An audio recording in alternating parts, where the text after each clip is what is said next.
put in countless hours to help me be the best wrestler I can be on and off the mat, best person I can be, and I'll forever be in debt to my coaches and the academy. Absolutely. Congratulations. Thank you.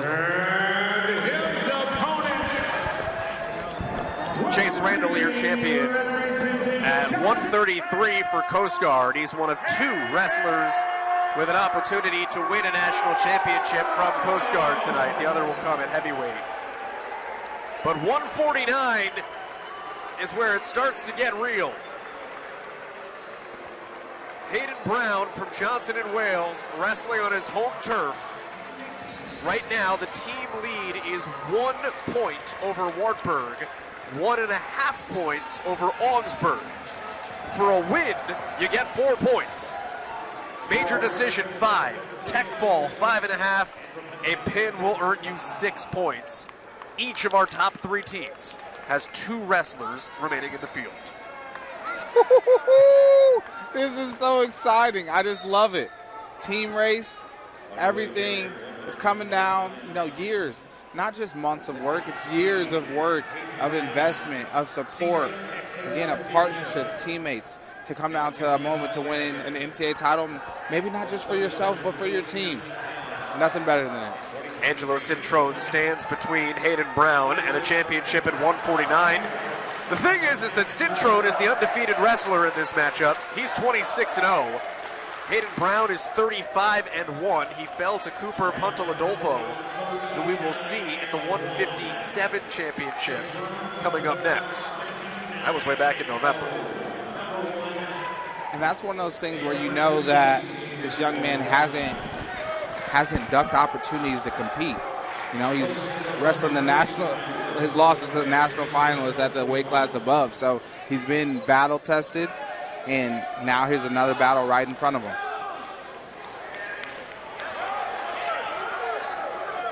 Brown is in the blue and gray. Last competed in 2022-2023 when he was 3rd place at this championship.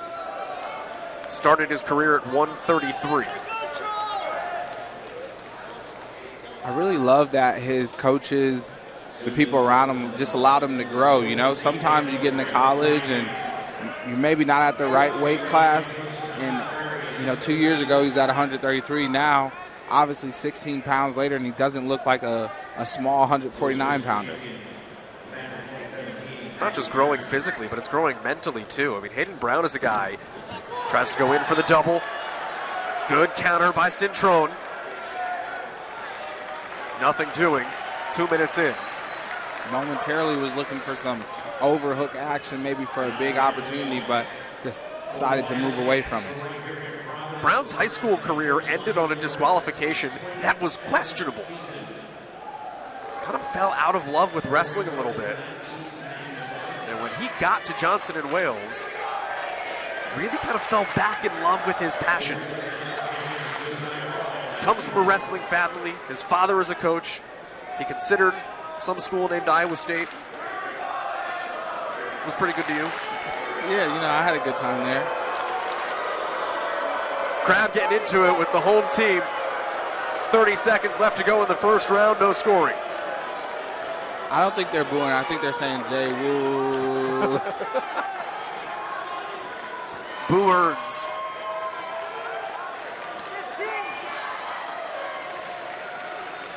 This has been the one with the first period so far with the least amount of action.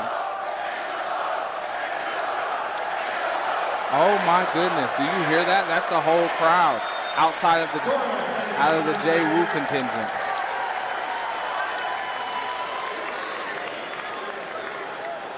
That was a 3-syllable Angelo chant. Yes. Coming in support of the Cortland wrestler. The Bergs are collaborating.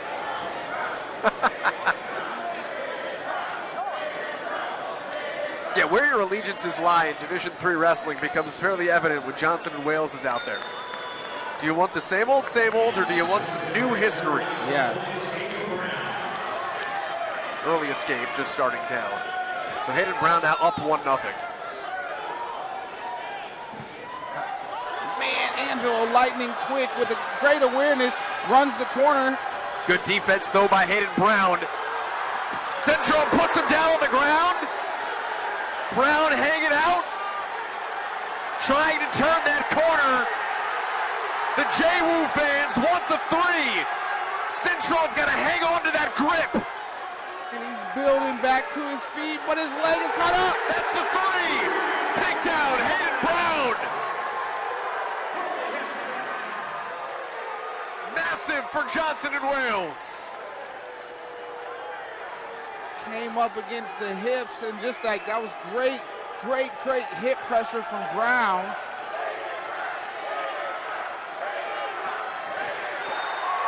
And he's putting on a suffocating ride right now.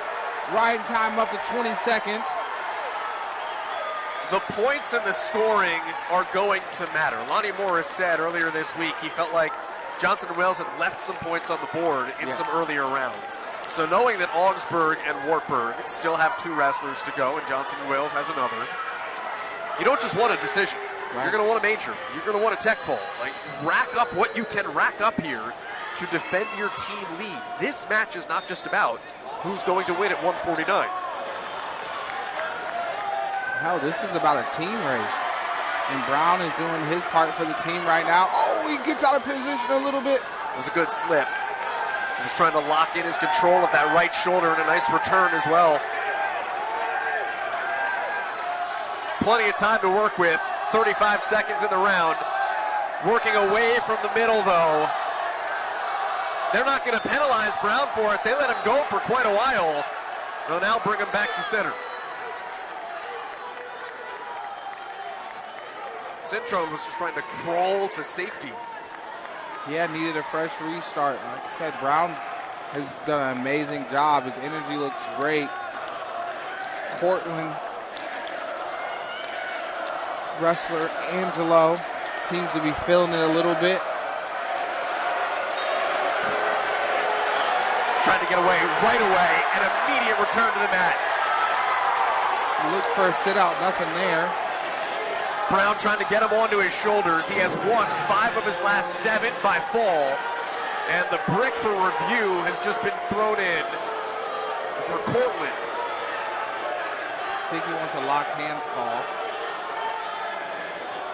They'll let the last 3 seconds of the period expire. And then we'll go back to the monitor.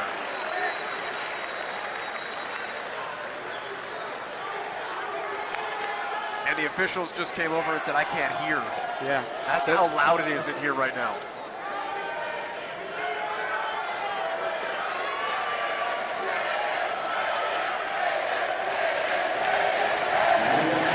I think it is the locked hands.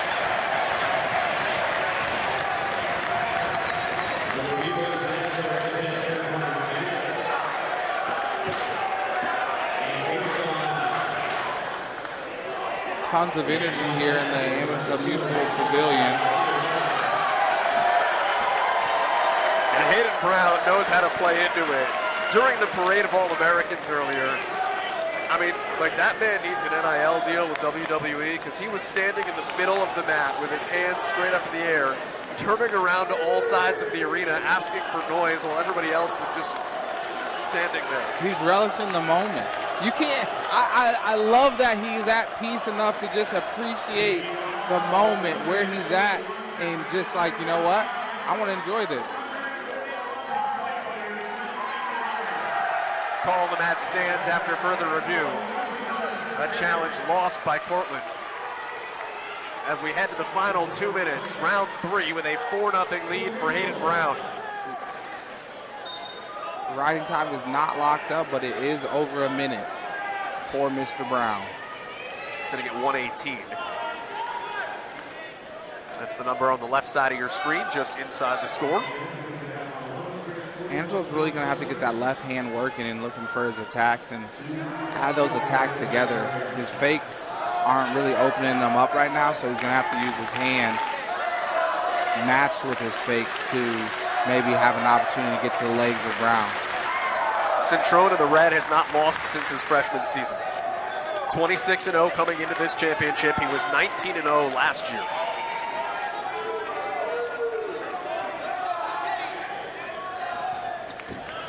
Great stop right there. He's looking for the corner. He's going to have to run his feet. Has Brown given you an inclination of where there's an opening here?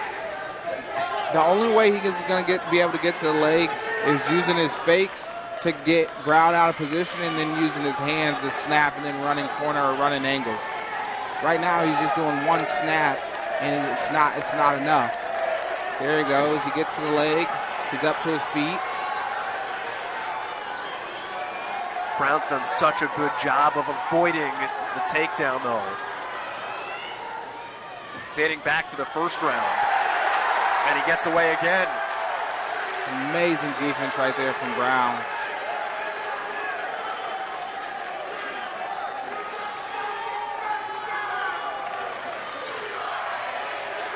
And we're looking 20 seconds. Riding time's locked up 5-0.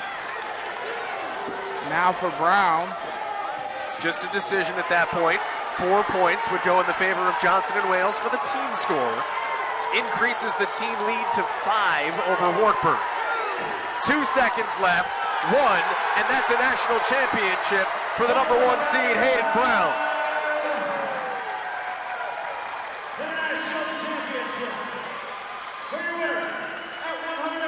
It's great for him. It's bigger for Johnson and Wales.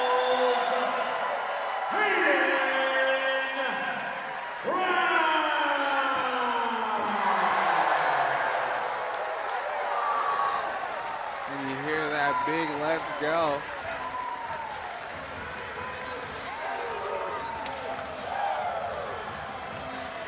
Takes off ankle bands.